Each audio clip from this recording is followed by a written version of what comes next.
Bro, ada informasi penting terkait BPJS Ketenagakerjaan dan BPJS dan Kartu Indonesia Sehat ya, seperti itu teman-teman. Jadi mohon disimak baik-baik karena sudah banyak yang menjadi korban, bukan korban yang negatif ya maksudnya, tapi mereka sudah terdaftar di BPJS Mandiri yang KIS ini ya terlebih, tapi nggak direken walhasil tagihan jalan terus, hutang tembus terus hutangnya, akhirnya nyampe berjuta-juta seperti itu. Jadi tonton sampai akhir ya, biar nggak ketinggalan, biar nggak salah paham, biar nggak gagal paham. Mohon disimak baik-baik ya. Jadi bentar-bentar. Nah, kayak gini ya. Kayak gini bro. Jadi nah kayak gitu ya. Di sini ada banyak kartu BPJS. Cuman yang menjadi titik penting di sini adalah bukan dari kartu BPJS-nya teman-teman. Cuman karena terlalu banyak nih pelanggan gua yang ngalamin, jadi gua mau wanti-wanti pada kalian teman-teman. Mau wanti-wanti gimana?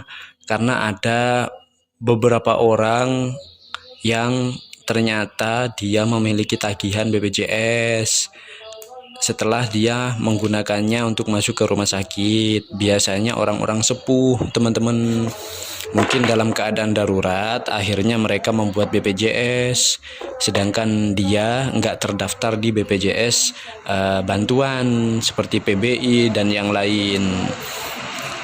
Nah akhirnya karena darurat, posisi darurat, dia, ibu-ibu, nenek-nenek, kakek-kakek biasanya didaftarkan sama anaknya atau sama keluarganya yang lain.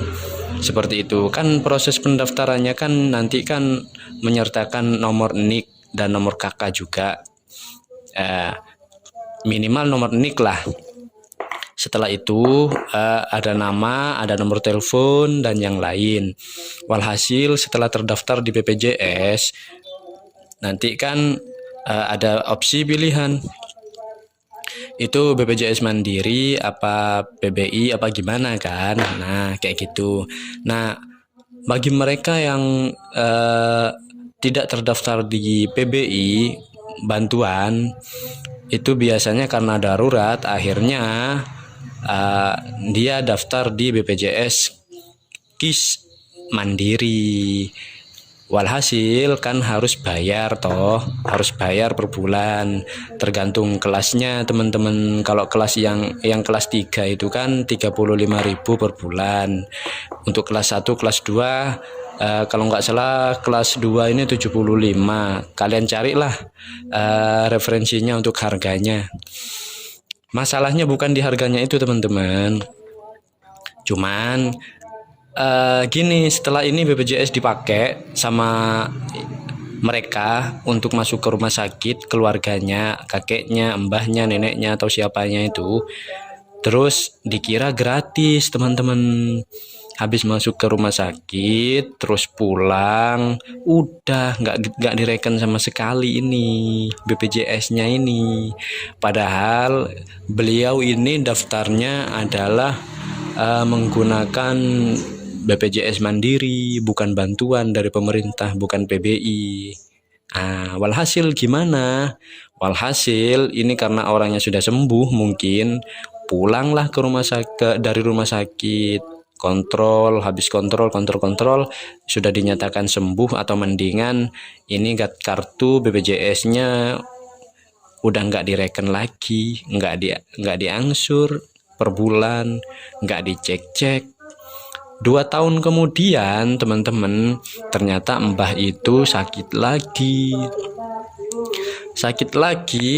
Setelah kemudian si mbah itu dirujuk ke rumah sakit.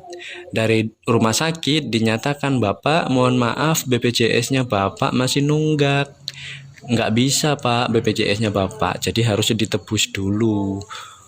Berapa Mbak? Nah katakan gitu ya, berapa Mbak tebusannya? Ternyata sudah melebihi batas, ada yang 3 juta, ada yang lebih teman-teman. Seperti itu. Padahal kalau misalkan sudah paham dari awal dan mereka tahu yang mendaftarkan itu, bahwa yang didaftarkan itu adalah BPJS Mandiri, harusnya kan bilang sama si keluarganya itu yang didaftarkannya itu atau mbahnya, karena notabene mereka ini karena sudah sepuh, mereka nggak ngerti prosedur beginian teman-teman. Jadi kalian harus benar-benar cari dulu keluarganya. Jika memang itu adalah bukan dari keluarga kalian, misalkan kalian nolong orang, katakanlah, ya kalian harus jelasin dulu prosedurnya. Kalau misalkan mereka ini didaftarkan bukan didaftarkan pada BPJS Mandiri, KIS Mandiri, seperti itu teman-teman. Jadi buat yang nggak tahu teman-teman, KIS ini sistemnya adalah seperti iuran. Iuran itu apa? Kalian bayar ini seumur hidup dan uangnya nggak bisa kalian ambil lagi teman-teman. Jadi selamanya itu udah nggak bisa diambil, seperti itu. Katakanlah di seluruh Indonesia kalian sumbangan lah istilahnya. Jadi nanti siapapun yang sakit, uang itu akan dialokasikan sebagian ke sana, seperti itu. Ya berarti ini juga sedekah kalian juga buat mereka yang sakit teman-teman. Cuman uangnya nggak bisa kalian ambil, beda dengan BPJS Ketenagakerjaan, seperti itu. Untuk BPJS Ketenagakerjaan yang kayak gini modelannya, ini biasanya ada program tunjangan hari tua, dan itu bisa diambil teman-teman nanti uangnya. Sistemnya sama dengan sistem nabung kalian, sistem nabung. Jadi bisa diambil nanti uangnya. Sedangkan kalau KIS ini mutlak untuk sistem gotong royong teman-teman. Jadi ya se-Indonesia yang sakit yang pakai BPJS ini nanti ya dana dari situ nanti yang dipakai, seperti itu. Mudah-mudahan paham ya, mudah-mudahan bisa dimengerti ya. Cuman meskipun sistemnya gotong royong teman-teman, dana yang kalian keluarkan jika kalian BPJS Mandiri itu tetap bayar dan wajib dibayarkan sesuai dengan BPJS yang kalian ikuti. Katakanlah yang kelas 1, kelas 2, kelas 3, ya wajib bayar senilai yang kalian ikuti program yang mana, seperti itu teman-teman. Jadi meskipun sifatnya gotong royong, kalian tetap bayarnya wajib per bulan. Dan yang ini ya biasanya satu kakak, katakanlah satu kakak ada 4 orang, terus kalian pilih BPJS ini yang BPJS yang kelas 3, 35.000. Ya berarti per bulan berapa ya? 120.000 ya. Iya, 120.000. Maaf, 140 ya teman-teman. Berarti 140.000 per bulan kalian nanti bayar kalau misalkan kelas 3. Kalau kelas 2 dan kelas 1 ya kalian tinggal hitung sendiri teman-teman. Jadi seperti itu. Karena banyak teman-teman para pelangganku ini, mereka nyetak, habis itu nggak direken. Walhasil pas lagi butuh mereka nggak bisa masuk ke rumah sakit karena terkendala masalah BPJS. Akhirnya karena terpaksa, baru dah mereka bingung, akhirnya cari pinjaman ke sana kemari, seperti itu. Akhirnya mereka bayar ke rumah sakit karena BPJS-nya udah nggak bisa, kecuali harus dilunasi, seperti itu teman-teman. Bayar ke rumah sakit akhirnya kena 10 juta bahkan lebih, seperti itu. Maka penting untuk diketahui bahwa layanan BPJS sebenarnya semuanya ini berbayar, cuman yang sistem PBI yang bantuan dari pemerintah itu untuk desa biasanya itu tetap bayar, tapi yang bayar itu pemerintah, seperti itu teman-teman. Nah bagi yang mandiri ya kita bayar sendiri, seperti itu, dengan nominal yang sama, seperti itu. Kalau yang PBI itu mutlak dia kelas 3 karena bantuan 35.000 per orang. Kalau yang PBI sama sebenarnya, cuman mereka dibayarkan oleh pemerintah seperti itu. Nah, bagi yang dibayarkan oleh pemerintah, udah nggak usah pusing-pusing lagi, tinggal pakai seperti itu, nggak usah mikir bulanan. Sedangkan kita yang terdaftar di BPJS Mandiri ya harus rutin ya, sering cek-cek ini aplikasi mobile JKN, khawatir kelebihan bayarnya seperti itu. Kalau nggak salah terakhir pembayaran itu setiap bulan tanggal 10 kalau nggak salah. Kalau aku salah tolong dikoreksi teman-teman. Jadi ini cuman sebatas informasi buat kalian-kalian agar supaya nggak kecolongan lagi ya, karena pelangganku banyak teman-teman, dan kasihan juga ada yang 3 juta, ada yang 2,5 juta, banyak banget seperti itu. Mereka nggak tahu alurnya, dikira BPJS kayak gini nih mutlak gratis seumur hidup. Enggak, padahal iya, kalau misalkan kalian terdaftar di peserta PBI itu memang gratis seumur hidup.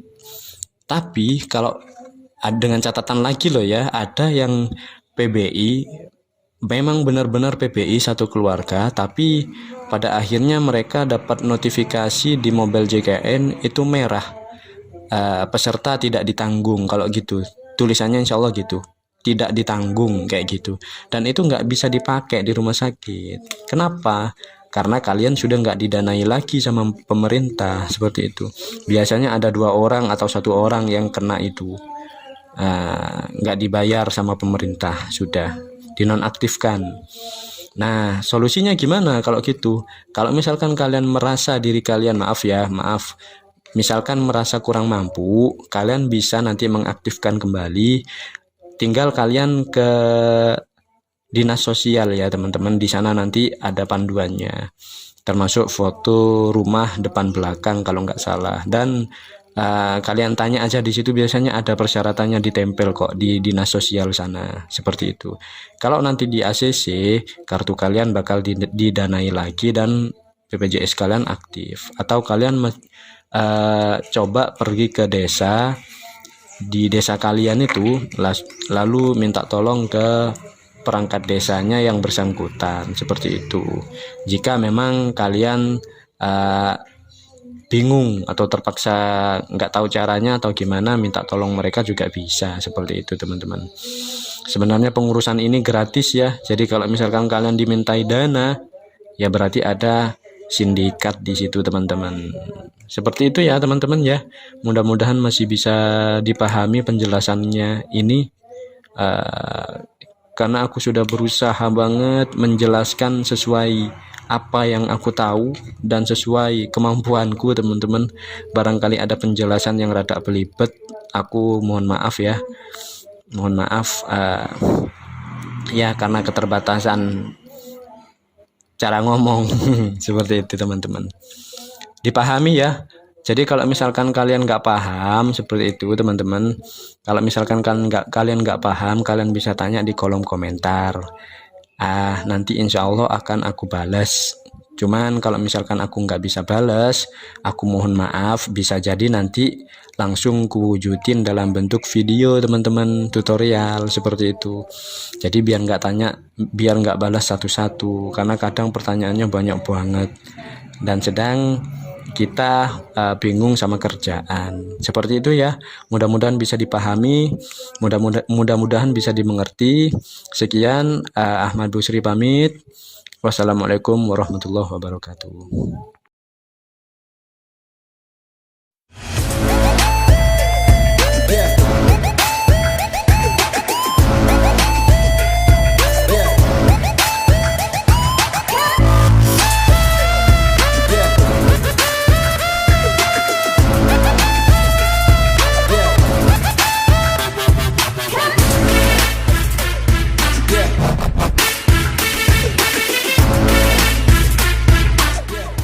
Jangan lupa klik subscribe dulu ya, gratis kok. Klik like dan share jika menurut kalian informasi ini bermanfaat.